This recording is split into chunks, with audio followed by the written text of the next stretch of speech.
My sense of self-worth is entirely predicated on my academic performance. Not enough people talk about the fact that I'm an emotional abuse victim. My debut as the first female professor was completely overshadowed by... Freedom.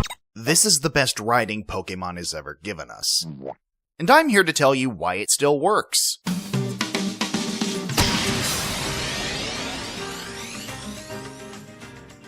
Let's be honest, Pokémon is not a game series known for its writing. Hell, at this point, it's not even known for its gameplay. Even after 25 years, it remains little more than a monotonous campaign of rock, paper, scissors utilizing slowpoke-paced mechanics that are outdated even by RPG standards. And I'm gonna rip this band-aid off now, so I don't have to make another follow-up video. Recent exceptions aside, these days I normally won't even touch turn-based RPGs. I just don't have the patience for them anymore. I'm an action gamer, or at least I was before I became completely disillusioned with the state of video gaming in general. My point being, the grand majority of my gaming experiences growing up involved fast-paced, reflex-testing, arcade-style games, which have since significantly shaped my taste in games going forward. But for whatever reason, most likely commercially groomed nostalgia, Pokémon is the one ongoing RPG series that I always seem to come back to, starting in 1998 at age 8 with my personal copy of Red version, which has since been played to its literal death on my lime green Game Boy Color. I also had Blue, but as a child I mostly preferred Red because I just thought Charizard looked cooler. And evidently, so did Game Freak. I loyally followed and partook in the series all the way through Gen 4, after which I convinced myself it was high time I moved on to bigger and better things, before eventually succumbing to addiction and picking up Black version just prior to the release and subsequent purchase of Black 2. I hard passed on Gen 6 since I wasn't entirely sold on the shift to 3D, and dipped my toes into Gen 7 because they were at least trying something different with the formula. I've only managed to cut myself off now because, well, 1, I'm not about to pay out the nose for a new console just to play one game, and 2, I'm one of those weirdos who judge Pokémon games based on their story, seeing as hardly anything else has changed mechanically since '96. And my experiences have led me to the conclusion that there were only ever 2 generations to put any real thought into their stories. Those being Gen 2's Gold, Silver, Crystal and their respective remakes, and Gen 5's Black and White. More so Black than White, but I'll get to that. Last episode I asserted that as far as stories and games are concerned, gameplay should always take priority over story, and I still stand by that. I mean, if the game aspect of a game isn't engaging in any way, then why bother? At that point, you might as well be reading a book. That being said, if you're going to go to the trouble of giving your game a story, it has to accomplish one very important thing. The progression of said story has to have some bearing on the progression of the actual game and vice versa. Now that doesn't necessarily mean anything as elaborate as, say, having different endings based on how you play the game, though that would be an added side benefit. No, what I mean specifically is that the pacing and mechanics of the game should be utilized in such a way that they lend to one's investment in the story by doubling as narrative devices. Undertale's the obvious example, though if you've seen any of the streams I've co-hosted alongside my friend M. Lorelei, you may have heard us sing the praises of how Final Fantasy VII also does a masterful job of this, by using the game's battle mechanics and the set difficulty levels of certain enemy types to provide context for and hype up the game's primary antagonist, Sephiroth. But this isn't about Sephiroth, this is about Black and White's N, and your mission to slap some sense into the SOB. Though I should be careful not to get ahead of myself. First and foremost, out of all the games in the series, I think Black and White did the best job of writing proper rivals for the player. Don't get me wrong, there's definitely something to be said about wanting to wipe that smug look off of Blue's, Silver, or Bade's collective dumb face, and wanting Barry, Hau, Hop, and literally everyone from X, Y, and the Isle of Armor to collectively shut the fuck up! I'm sure I'm not forgetting anyone important. But Sharon and Bianca in particular not only serve as excellent analogies for the 2 primary schools of thought associated with Pokémon training, that is to say strategic and emotional, they also serve the purpose of aiding you in your own desire to improve by providing decent challenges while simultaneously making you want to root for them. Between Sharon's struggle to get out of his own head so that he can understand what it means to truly be strong as a person, and Bianca's journey to establish an identity for herself outside of how she's been defined her entire life by her overly possessive father, it's hard not to grow attached to them. Plus, it's one of the few instances where you can actually see what happens to both starters that you didn't choose. Team Snivy for the win. Moving right along, on the topic of starter Pokemon, or more accurately, the people responsible for handing them out, we cannot discuss Gen 5 without also discussing one Dr. Aria Juniper, the lead research professor of the Unova region specializing in the origins of Pokemon as a whole.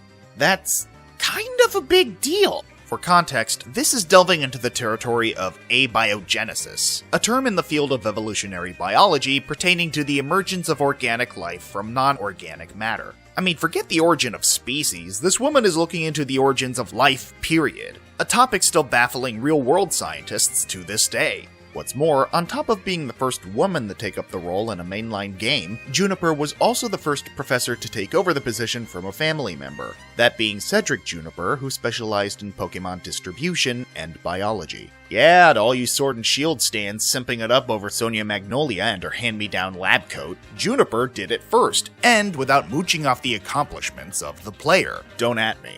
Unfortunately, there's also a bit of twisted irony in Juniper's research emphasis being what it is, given the fact that the origins of Pokemon were pretty much spelled out in Gen 4. At least if the creationist myths of the Sinnoh region are to be believed. Way to trivialize your first female professor right out the glass ceiling, Pokemon. There's also the unavoidable matter of this game's obligatory crime syndicate, Team Plasma. Now, everyone and their grandmother has already pointed out the evident similarities between Plasma and real-world cult/terrorist organization PETA, which, fuck them. They're not even worth their own video, much less this one. Suffice it to say, this was the first time anyone in a Pokemon game had gone out of their way to point out the Dawn fan in the room, that is, the ethical question of whether or not it's kosher to train Pokemon for battle, an issue that had more or less been glossed over for nearly 15 years by that point. Hell, the naming scheme behind Gen 5's mainline titles, along with their respective mascots, could be interpreted as one big allegory for the shortcomings of objective morality, to say nothing of the explicit Taoist symbolism at play.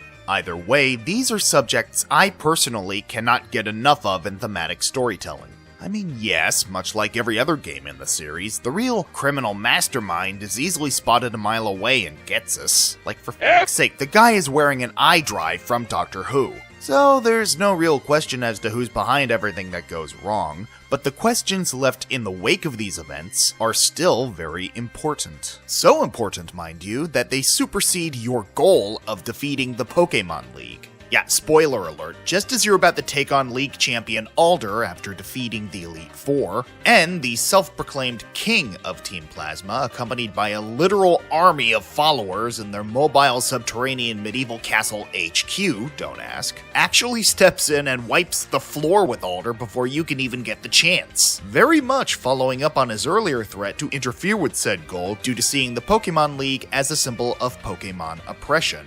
Anyone with any sort of story savvy will tell you that the best antagonist is a reflection of the protagonist, the hero, for but the flip of a coin. Someone with a point worth making and valid motivation behind what it is they're doing, despite going about proving said point in ways that, in the long run, will only end up causing more harm than good. N fills that role to a T, especially in Black version. For those of you not so intimately familiar with the series, each generation of Pokémon normally includes two primary versions of what are essentially the same game with minor differences between them.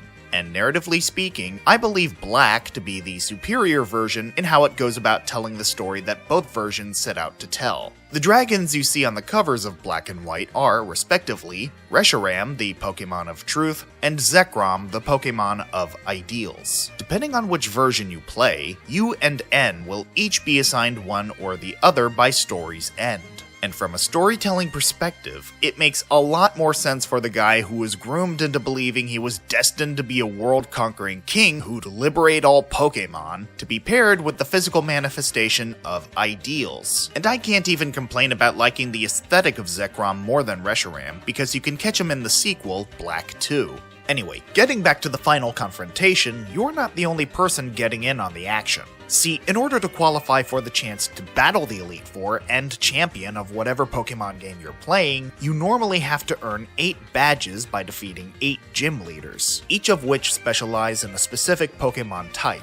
And unlike the majority of generations, the gym leaders in Gen 5 actually have a role to play outside of being gym leaders. They're business owners, artists, community leaders. They each have their own individual presence in the world of the games outside the 4 walls of their respective gyms, which to me makes them feel a lot more integral to the endgame world. This point is emphasized even further when the gym leaders assemble at the entrance to N's castle near the end of the campaign to combat 6 of Team Plasma's admins or sub-bosses, the 7 Sages, so that you can go after N himself, which, after having previously formed connections with these characters over the course of the campaign, makes perfect sense and feels immensely satisfying.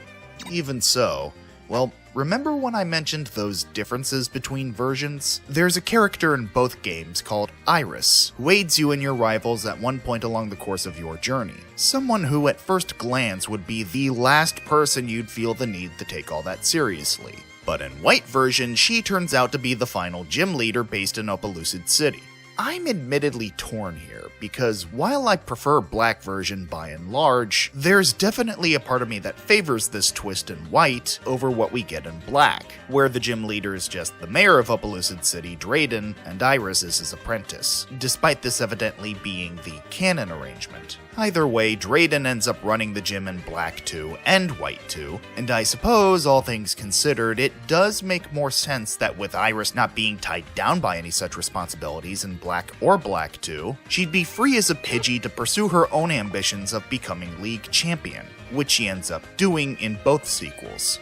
I mean, not that it stopped Wallace, Mustard, or Peony, but whatever, I guess. Of course, as I mentioned before, a good story in a video game isn't worth much if the video game itself isn't all that good. So naturally, with this being Pokémon, a franchise James Stephanie Sterling best described as having, ironically enough, not evolved with the times, this story shouldn't amount to much, right?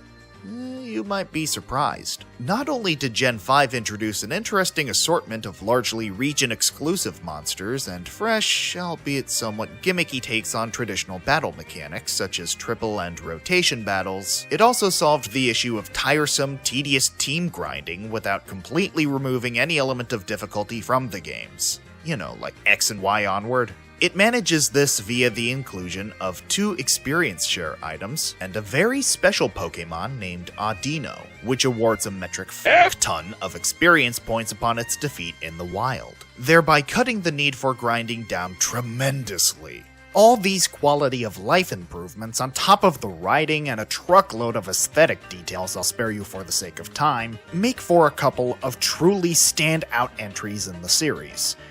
And yet, these games are largely considered to be divisive among the series' player base, at least comparatively speaking. Maybe it ultimately comes down to the fact that most people who play Pokémon don't really care about the story, despite that being, you know, one of the defining elements of an RPG. And if not, that's perfectly understandable. It is, after all, a series primarily targeted towards children. And as I've already elaborated on in a previous video, it usually doesn't help a game series with origins based in simplicity to overcomplicate things with convoluted writing. That being said, I would be lying if I said I weren't intrigued by the prospect of a spin-off or even a fan-made title that plays more like FF7 Remake. Something with real-time action mechanics, sporting minor RPG elements, and a story more akin to Black and White's in the extent to which it fleshes out the world and the consequences of what people do in that world. All of this to say, 1/4 of a century later, for as much as one can applaud Game Freak for finding their niche and creating a consistent source of entertainment for the masses and capital for Nintendo, much like the case of Sonic the Hedgehog, the genuine evolution of Pokémon as an idea may very well be best left to its descendants.